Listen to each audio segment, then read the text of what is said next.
بسم اللہ الرحمن الرحیم۔ ہم نے اپنی کلاس کے اندر عرب کی وجہ تسمیہ اور عرب کا جغرافیہ سمجھا۔ اسلامی تاریخ لیکچر سلسلے کا پہلا لیکچر جس کے اندر آج ہم عرب ملک کی اور عرب کی وجہ تسمیہ سمجھیں گے، عرب قوم کی وجہ تسمیہ سمجھیں گے کہ قرآن، تورات اور بائبل یہ تینوں مقدس الہامی کتابیں ہیں جن کے اندر اس قوم کے متعلق کافی قدر ہمیں معلومات ملتی ہے، اور ان تینوں کتابوں کے مطالعے سے معلوم ہوتا ہے کہ یہ عرب قوم حضرت نوح علیہ السلام کی اولاد سے تھے، اور جناب نوح علیہ السلام کی اولاد میں سے ایک بیٹا حضرت سام علیہ السلام، جناب سام کی اولاد سے یہ عرب قوم پیدا ہوئی۔ عربوں کو نسلی لحاظ سے تین طبقوں میں تقسیم کیا جا سکتا ہے۔ نسلی لحاظ سے عرب کے تین طبقے ہیں: عرب باعدہ، عرب عاربہ اور عرب مستعربہ۔ یہ تین طبقات جن کا تاریخ کے اندر ذکر ملتا ہے، جن میں سے دو تو اس وقت موجود ہیں، آگے چل کر ہم ان کا ذکر کریں گے۔ عرب باعدہ، عرب مستعربہ اور عرب عاربہ، یہ تین عربوں کے طبقات ہیں۔ سب سے پہلے ہم ذکر کریں گے عرب باعدہ کے متعلق، یہ کون لوگ تھے اور یہ کس دور میں تھے، ان کے کون کون سے مشہور قبائل تھے یا لوگ تھے، اس کے متعلق تھوڑی بہت وضاحت کرنا ضروری ہے کہ عرب باعدہ عربوں کے انتہائی قدیم باشندے، پرانے باشندے، اور ایسے پرانے باشندے، ایسے قدیم باشندے کہ جن کا کوئی آثار بھی نہیں رہا، یہ مٹ چکے ہیں، اور ان کا کوئی تاریخ کے اندر، بس تاریخ کے اندر ہی ذکر ملتا ہے، اس کے علاوہ ان کے کوئی آثار نہیں ہے۔ جیسے عاد و سمود کی قومیں، جدیس کی قومیں، تلسم عمالقہ کی قومیں، بنو امیم، بنو جرہم اور جاسم کی قومیں، یہ مشہور قومیں ہیں، اسی عرب باعدہ کے طبقے سے تعلق رکھتی ہیں، جن میں سب سے زیادہ عرب باعدہ کے اندر سب سے زیادہ جو مشہور ہوئے وہ یہ قوم عاد اور سمود کی قبائل مشہور ہوئے۔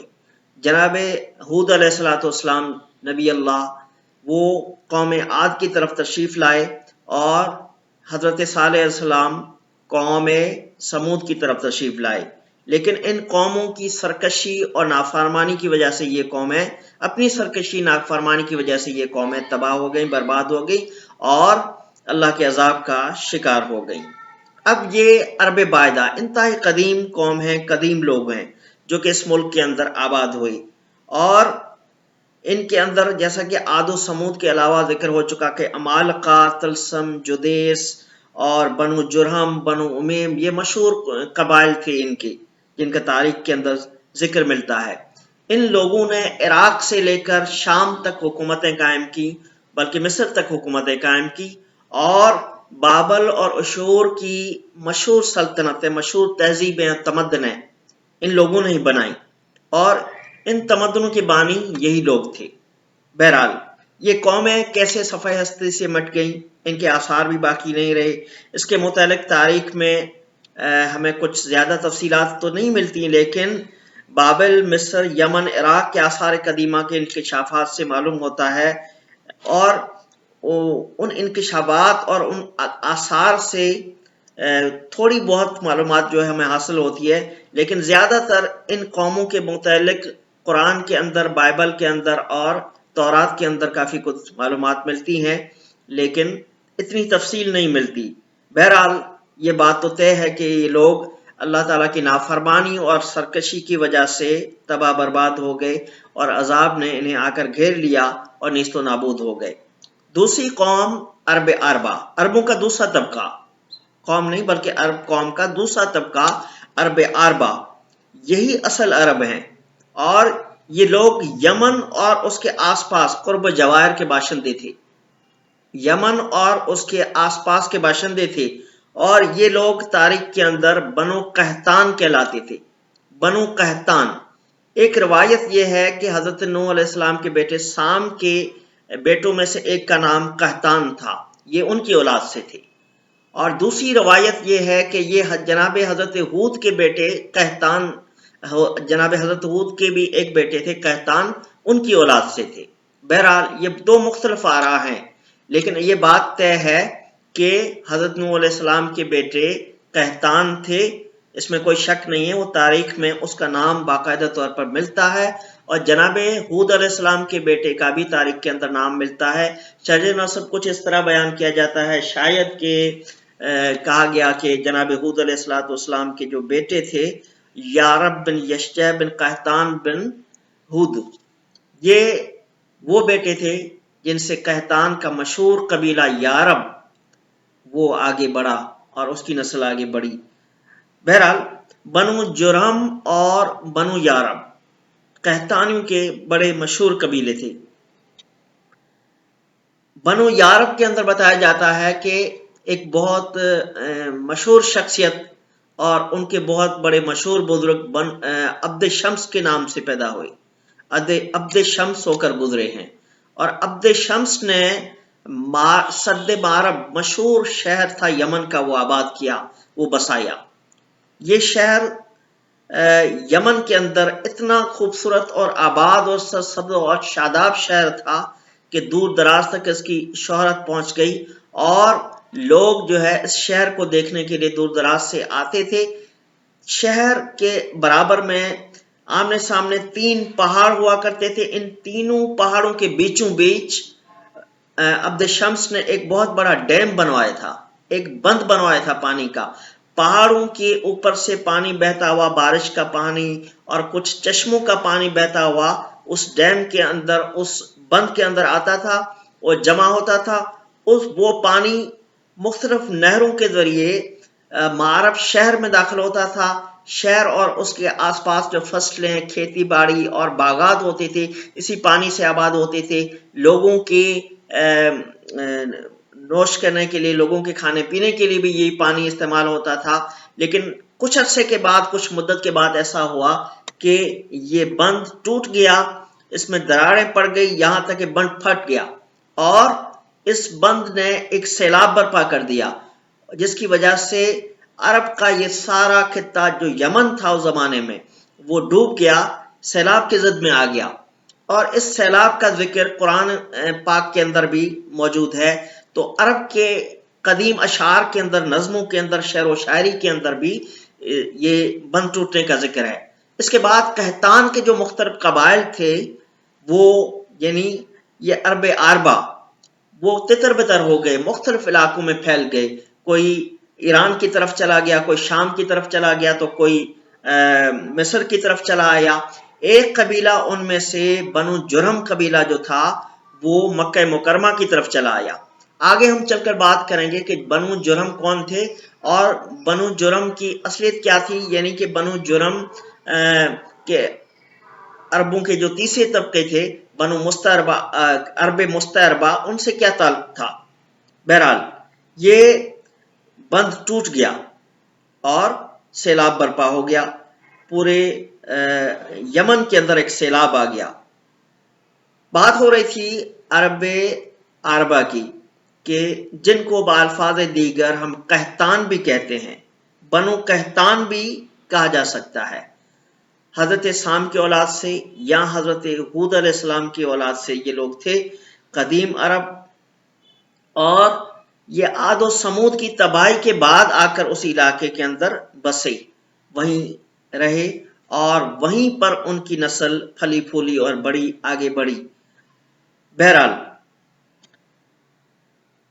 دوسری وجہ ان کی شہرت کی، بنو قحطان کی، یہ تھی کہ دیکھیں تاریخ کے اندر جناب ابراہیم علیہ السلام کے بڑے حالات بھی ملتے ہیں، قرآن کے اندر بھی، بائبل کے اندر بھی، اور انجیل مقدس کے اندر بھی، تینوں بڑی الہامی کتابیں، ان کے اندر جناب ابراہیم علیہ السلام کا ذکر ملتا ہے۔ حضرت ابراہیم علیہ السلام عرب نہیں تھے، جناب ابراہیم علیہ السلام عبرانی زبان بولتے تھے، ان کی جو مدر ٹنگ تھی وہ عبرانی تھی، ہیبرو جسے کہتے ہیں۔ ان کی 2 شادیاں، 2 بیویاں، ایک جناب سارہ جن سے حضرت اسحاق علیہ السلام پیدا ہوئے، اور اسحاق علیہ السلام کے بیٹے تھے حضرت یعقوب علیہ السلام، اور جناب یعقوب علیہ السلام کے 12 بیٹے، بنی اسرائیل کے 12 قبیلے انہی سے تھے۔ اور ابراہیم علیہ السلام کی دوسری بیوی حضرت ہاجرہ، حضرت ہاجرہ سے پیدا ہوئے حضرت اسماعیل، حضرت ہاجرہ سے پیدا ہوئے حضرت اسماعیل، اور جناب اسماعیل کے بھی 12 بیٹے تھے، اور ان سے عرب کے 12 قبیلے پیدا ہوئے۔ وہاں حضرت اسحاق کی اولاد سے 12 بیٹے، بنی اسرائیل کے 12 قبائل وہاں سے پیدا ہوئے، اور ادھر حضرت اسماعیل کی اولاد سے 12 بیٹے، جن سے عربوں کے 12 قبیلے پیدا ہوئے، بڑے مشہور قبیلے پیدا ہوئے۔ اب حضرت اسماعیل کی اولاد سے آپ صلی اللہ علیہ وسلم کی ذات اقدس وہ پیدا ہوئی، بس مبعوث ہوئی حضور صلی اللہ علیہ وسلم۔ حضور صلی اللہ علیہ وسلم عرب ہیں، لیکن ان کے جو مورث اعلیٰ ہیں، جد امجد ہیں جناب ابراہیم علیہ السلام، خود عرب نہیں ہیں۔ تو حضرت اسماعیل اور حضرت محمد صلی اللہ علیہ وسلم یہ عرب کیسے ہوئے؟ اس کی حقیقت میں آپ کو بتاتا ہوں کہ حضرت ابراہیم علیہ السلام کی دوسری بیوی حضرت ہاجرہ، حضرت ہاجرہ کا تعلق تھا اسی عرب آربا کی قوم، عرب آربا کے قبیلے بنو جرہم سے، اور وہ عربی بولنے والی تھی، ان کی زبان عربی تھی۔ جناب اسماعیل علیہ السلام نے انہی سے عربی سیکھی، اور پھر انہی کی اولاد نے وہی عربی زبان اختیار کی،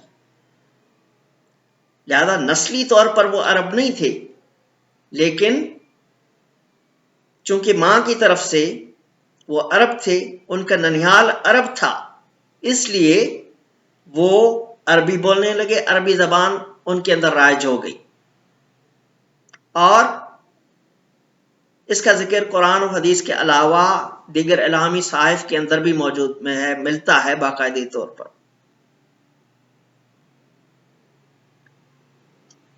اسماعیل علیہ السلام، بات ہو چکی ہے کہ حضرت ابراہیم علیہ السلام کے دوسرے بیٹے انتہائی پیارے لاڈلے بیٹے تھے۔ ان کی والدہ قحطانی تھی، بنو قحطان کے قبیلے بنو جرم سے ان کا تعلق تھا۔ یہ بنو جرم تھے جو یمن سے ہو کر مکہ مکرمہ آئے۔ جب سد معرب ٹوٹا، وہ معرب کا بند ٹوٹا، تو اس کے بعد یہ لوگ نقل مکانی کر کے مختلف علاقوں میں جب گئے، تو ایک قبیلہ ان کا مکہ مکرمہ بھی آیا، اور وہی قبیلہ تھا جس کا تعلق حضرت ہاجرہ، جن سے حضرت ہاجرہ کا تعلق تھا۔ حضرت ہاجرہ اسی قبیلے سے تعلق رکھتی تھی۔ بعد میں اپنے بیٹے حضرت اسماعیل کی شادی بھی اسی قبیلے سے ہی کروائی تھی انہوں نے۔ تو حضرت اسماعیل کی والدہ بھی بنو جرم تھی، عرب تھی، اور ان کی بیوی وہ بھی بنو جرم سے تعلق رکھتی تھی، قحطانی عرب تھی۔ قحطانی عرب اس وقت بھی موجود ہیں بڑی تعداد کے اندر۔ یمن کے اکثر عرب یہی قحطانی عرب ہیں۔ یہ مدینہ منورہ کے اندر اوس اور خزرج کے جو بڑے مشہور قبائل تھے، یہ بھی قحطانی عرب ہی تھے۔ اسلامی تاریخ کے اندر جا بجا اس کا ذکر ملتا ہے، انہی قبائل کا، اوس و خزرج کے قبائل کا۔ یہ لوگ قحطانی عرب تھے۔ اور پھر ایک بڑی مشہور شخصیت تاریخ میں جس کا نام ملتا ہے، جس کا قرآن میں اور الہامی صحائف کے اندر، یعنی بائبل کے اندر، تورات اور انجیل کے اندر بھی اس کا ذکر ملتا ہے، ملکہ سبا، حضرت بلقیس، ملکہ حضرت سلیمان علیہ السلام، جس کو قرآن نے ملکہ سبا کا نام دیا، وہ بھی انہی عرب قحطانیوں سے تعلق رکھتی تھی۔ ان کا تعلق بھی قحطانیوں سے ہی تھا، قحطانی عربوں سے ہی تھا۔ بہرحال یہ عرب اس وقت بھی دنیا کے اندر، عرب ممالک کے اندر، جزیرے کے اندر کثیر تعداد کے اندر موجود ہیں۔ اب عربوں کے تیسرے طبقے کا ہم ذکر کریں گے۔ تیسرا طبقہ لوگ سمجھتے ہیں کہ یہی اصل عرب ہے، لیکن در حقیقت اصل عرب جن کا ذکر ہو چکا ابھی، وہ تو بنو قحطان ہیں۔ تیسرا قبیلہ عرب مستعربہ کا ہے، عرب مستعربہ، یعنی وہ عرب جو نجد اور حجاز میں بستے ہیں، موجودہ سعودی عرب کے علاقے نجد اور حجاز کے اندر، ان علاقہ جات کے اندر جو عرب بستے ہیں اور ان کا تعلق حضرت اسماعیل کی اولاد سے ہے، وہ حضرت اسماعیل کی اولاد سے تعلق رکھتے ہیں. لہذا عربوں کا جو تیسرا طبقہ ہے عرب مستعربہ، وہ بالفاظ دیگر آپ ان کو اسماعیلی عرب بھی کہہ سکتے ہیں، عدنانی عرب بھی کہہ سکتے ہیں، چونکہ اسماعیل علیہ السلام کی اولاد سے 12 قبیلے بنے، ان میں سے ایک قبیلہ بنو عدنان بڑا مشہور ہوا، بنو نظر انہی میں سے تھا، اور اسی بنو نظر کی شاخ قریش جس سے آپ صلی اللہ علیہ وسلم کا تعلق تھا. یہ لوگ چونکہ ان کے مورث اعلیٰ حضرت اسماعیل علیہ السلام تشریف لائے بابل سے، عراق سے، جناب اسماعیل علیہ السلام کو حضرت ابراہیم علیہ السلام نے، وہ بڑا لمبا چوڑا واقعہ تاریخ میں ملتا ہے کہ وہ لے آئے مکہ مکرمہ میں کی وادی میں آ کر انہوں نے چھوڑا، پانی نہیں ملا، اور پھر کس طرح فرشتے نے آ کر پر مارا اور اس کے نتیجے میں یہ زمزم کا کنواں جاری ہو گیا، پانی جاری ہو گیا، چشمہ جاری ہو گیا، بعد میں اس نے کنویں کی صورت اختیار کی یا کیسے، بہرحال تو اسی پر جو ہے یہ حضرت اسماعیل علیہ السلام وہیں اسی جگہ بستے رہے حجاز کے اندر. بعد میں اسی سلسلے کے اندر ان کی قربانی کا واقعہ بھی آتا ہے، حضرت ابراہیم علیہ السلام کی قربانی کا، جس کے نتیجے میں، جس کی یاد میں ہر مسلمان ہر سال جو ہے قربانی کرتے ہیں، وہ بھی وہیں اسی علاقے کے اندر، اسی حجاز کے اندر یہ واقعہ پیش آیا. ان کی اولاد وہیں پھلی پھولی پروان چڑھی، جس کا تورات کے باب یشنو کے اندر بھی ذکر آتا ہے.